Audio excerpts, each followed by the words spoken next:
Hello everyone, I am back with a new topic, that is Addison's disease. So for this you must know what is Addison's disease. Addison's disease is insufficiency of steroid hormones that are released by adrenal cortex. So for this you must know what are the hormones released by adrenal cortex.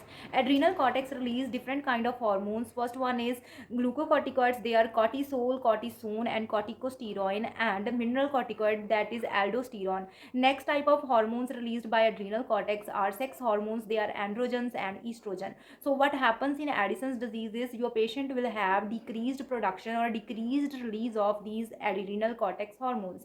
For clinical manifestation, you have to memorize all lows that will develop in your body as a result of Addison's disease. So all those lows include, first thing, low blood pressure. Your patient will have lower blood pressure. Next low is low glucose level. Your patient will have low glucose level, means hypoglycemia. Low sodium. So this low sodium is a key sign to know for NCLEX, because low sodium levels in the body that will result in salt craving. Low blood pressure, low sodium will lead to low blood pressure because sodium will cause vasoconstriction and will eventually lead to increased blood pressure, so it can result in low BP. Next is low temperature of the body, low mood or depressed mood of the patient will have low menstrual flow or amenorrhea.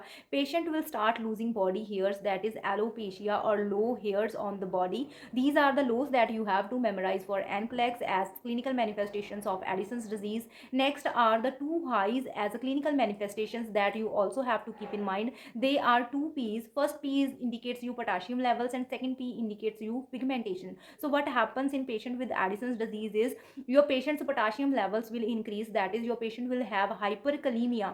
For hyperkalemia, what key signs you have to notice in the patient? They are changes in the ECG pattern. First is tall peaked T waves. You will be able to see tall peaked T wave on the patient's ECG pattern. Next P is pigmentation. Your patient will have hyperpigmentation, that is skin discoloration. So these are the two highs, hyperpigmentation and in elevated potassium levels. So next is the management. So what you will do if your patient suffers from Addison's disease? So the first treatment option is you have to add some steroids into patient's body, as we have already discussed, as I have explained that Addison's disease is all about low level of steroid hormones or insufficiency of steroid hormones. So if there is lack of steroid in the body, we have to add it from outside. We have to administer steroids into the body of the patient.